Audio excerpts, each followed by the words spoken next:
Assalamualaikum warahmatullahi wabarakatuh.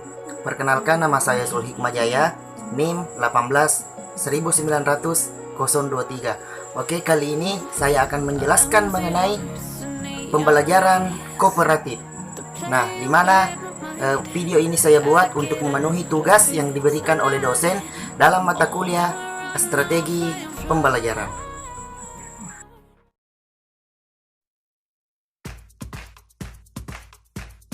Dulu saya akan jelaskan pengertian tentang pembelajaran kooperatif.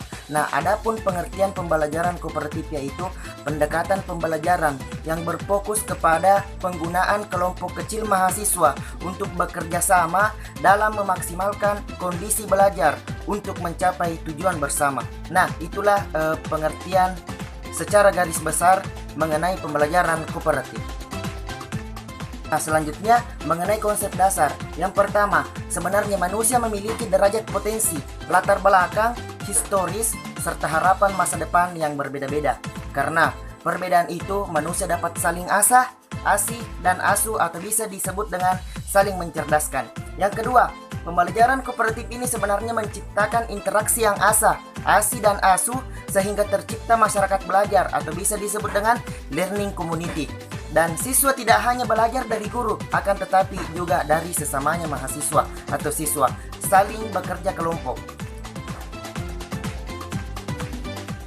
Selanjutnya, ciri-ciri pembelajaran kooperatif. Yang pertama, saling ketergantungan positif. Yang kedua, interaksi tatap muka dan dialog. Yang ketiga, akuntabilitas individual atau bisa disebut dengan penilaian kelompok yang didasarkan atas rata-rata penguasaan semua anggota kelompok secara individual. Yang keempat, komunikasi antar kelompok, mengembangkan keterampilan sosial dan evaluasi kelompok dan proses kelompok. Dalam pembelajaran kooperatif ada kelebihan. Kelebihan yang pertama yaitu meningkatkan kepekaan dan kesetiakawanan sosial.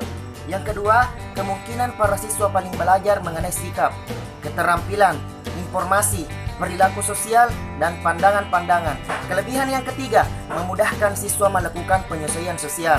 Yang keempat, kemungkinan terbentuk dan berkembangnya nilai-nilai sosial dan komitmen. Yang kelima, menghilangkan sifat mementingkan diri sendiri atau bisa disebut dengan egois. Dan yang keenam, membangun persahabatan yang dapat berlanjut hingga masa dewasa. 4 teknik-teknik pembelajaran kooperatif tersebut. Yang pertama, teknik STAD, teknik Jigsaw, teknik Group Investigation, teknik struktural. Mempunyai langkah-langkah. Langkah-langkahnya Anda bisa menyimak di samping. Ini dia teknik STAD dan langkah-langkahnya. Mempunyai 7 langkah-langkah. Anda bisa menyimak sendiri.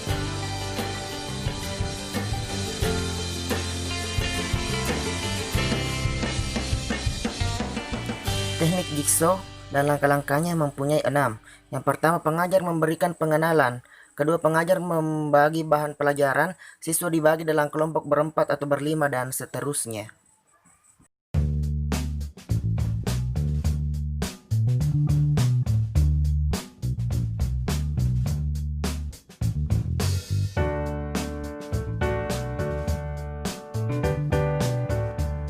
Pada teknik struktural ini ada 7 macam.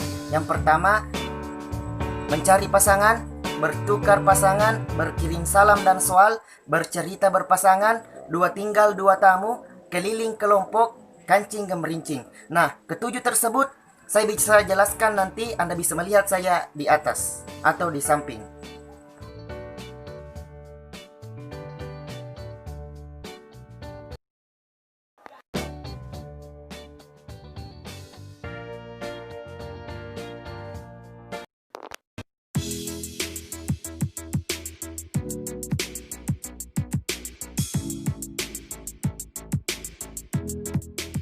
Selanjutnya, evaluasi dalam pembelajaran kooperatif. Nah, evaluasi pembelajaran kooperatif ini yang pertama, dalam penilaian pembelajaran kooperatif, siswa mendapat nilai pribadi dan nilai kelompok. Yang kedua, nilai individu diperoleh dari hasil tes masing-masing. Yang ketiga, nilai kelompok dapat diperoleh dari nilai terendah anggota kelompok, nilai rata-rata semua anggota kelompok. Dan yang terakhir, nilai akhir diperoleh dari nilai individu atau nilai kelompok dibagi menjadi 2. Ini adalah skema contoh penilaian untuk cooperation learning. Anda bisa melihat sendiri teman-teman di atas. Nah, selanjutnya identifikasi masalah. Karena sebenarnya tidak semua siswa selalu aktif dalam pembelajaran kooperatif ini. Jadi saya akan memberikan bagaimana solusi-solusi sebenarnya untuk memecahkan masalah terhadap siswa yang jarang aktif dalam pembelajaran kooperatif. Simak selengkapnya. Ini dia solusinya. Yang pertama, guru harus melaksanakan pembelajaran kooperatif di dalam kelas. Yang kedua, pemberian tanggung jawab setiap anggota kelompok siswa. Yang ketiga, memperhatikan aktivitas siswa di dalam kelas.